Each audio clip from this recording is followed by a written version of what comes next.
The letter arrived wrapped in faux legal jargon and perfume. HOA letterhead, gold embossed, trying too hard to look official. Immediate action required. Unauthorized watercraft must be removed within 72 hours or fines will accrue. It was signed in looping, self-important cursive by none other than Karen Hastings, HOA president, self-proclaimed lake queen, and the most deluded neighbor I've ever met. The kicker? The boat in question was docked at a pier I built, on land I own, floating on water that's been in my family since 1949. And Karen?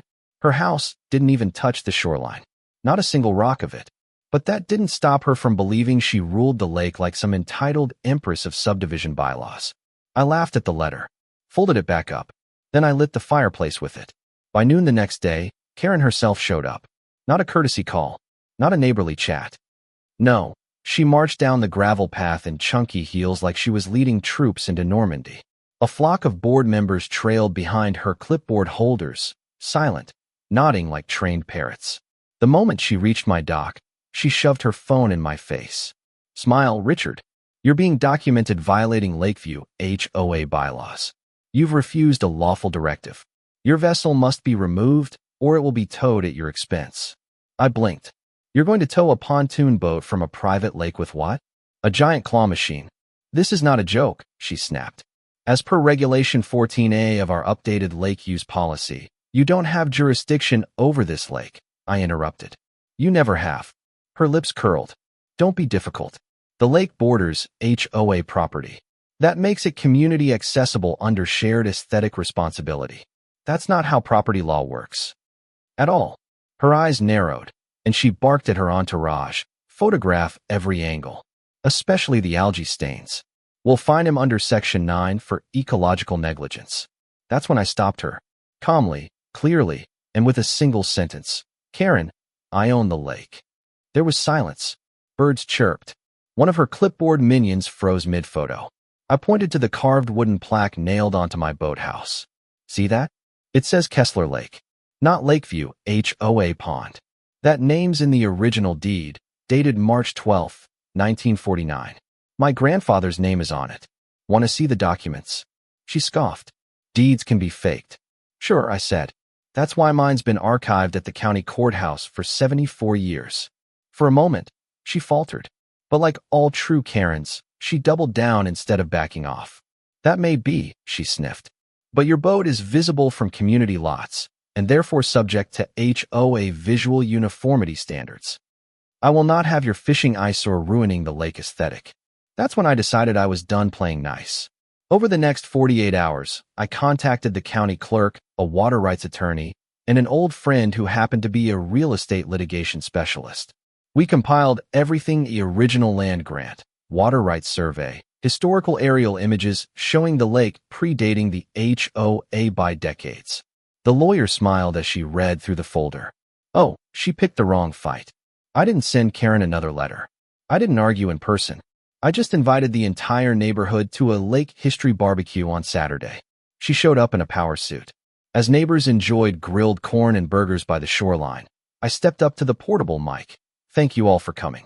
Today's not just about burgers and boats, it's about history. My grandfather built this dock in 1951. This land and this water were deeded to my family before any of your houses were built. And while I respect your right to community, I need to make something clear. This lake is not HOA property. It is private. You've been trespassing. Karen's face turned beet red. I held up the deed and passed it to my attorney, who walked it straight to the news reporter filming the event. That was twist 1. Twist 2 came from 13-year-old Ellie Johnson, the quiet kid from 2 houses down, who piped up, "So, does that mean Karen's boat ramp is illegal?" Everyone turned. Karen stammered. "That was an approved modification to my shoreline," I said, smiling, "because she poured concrete on my parcel without a permit. We just confirmed it this morning." The crowd gasped. Her expression collapsed into twitching panic. I've got another 2,000 words for you with Karen's downfall and the inspirational conclusion. Want me to continue? Karen tried to laugh it off. It's just a little ramp. I mean, it was necessary for what? I cut in, my voice calm but sharp as a fishhook. To launch paddleboards onto a lake you don't own? To host wine parties where your guests dump plastic cups in my water? I've seen the footage, Karen. You've been treating this lake like your private venue for years. Gasps rippled through the crowd. Ellie's mom, a quiet woman named Dana who rarely said anything during neighborhood functions, stepped forward. I always wondered why my daughter said they weren't allowed near the dock, Dana said slowly, glaring at Karen. She told the kids the dock was dangerous. Said it was off limits unless they paid a fee for lake access. That true? Karen froze. Then came the real blow. My attorney, Maria, pulled out a folded map and addressed the crowd with professional precision. This is a copy of the current plat map filed with the county. As you can see, the lake and 20 feet of land surrounding it on all sides belong exclusively to Richard Kessler. This includes the strip where Mrs. Hastings' so-called boat ramp sits, which, by the way, was installed without a permit, constitutes a legal land alteration, and is grounds for civil action. Karen's voice rose, frantic. This is harassment. I am the president of the HOA, not anymore, someone muttered from the crowd. It was Brent, one of the HOA board members. All eyes turned. Brent stepped forward, holding a thick folder. I did some digging last night after Richard's post. Turns out Karen never held a legitimate election for her presidency. She just extended her term year after year and bullied anyone who questioned it. Technically, her leadership expired 3 years ago. Karen's face crumpled like wet paper. And, Brent added, she used HOA funds to build that ramp on private land. That's embezzlement. The silence was suffocating. Then came the unmistakable click of a phone camera. People were already recording. Karen Hastings, Maria said firmly, stepping forward. You are being served with a notice of trespass, unlawful construction, and water rights infringement. I suggest you cease all lake-related activities immediately or face court proceedings. Karen opened her mouth, then closed it. Her signature sneer was gone, replaced by a look I'd never seen on her before: fear. I just wanted to make the neighborhood better, she whispered. No, I said quietly. You wanted control. And when you couldn't get it legally, you fabricated authority. As Karen retreated, her heels sinking into the soft lake soil, the energy shifted. People began to speak freely. The Johnsons admitted they'd paid her a lake access fee. The Thompsons said their kayak had been confiscated by Karen's husband for code violations. A woman cried as she admitted she'd been fined $500 for unapproved wind chimes. It all came pouring out. The HOA board collapsed within a week. By the following Monday, I received a formal apology letter signed by 22 homeowners.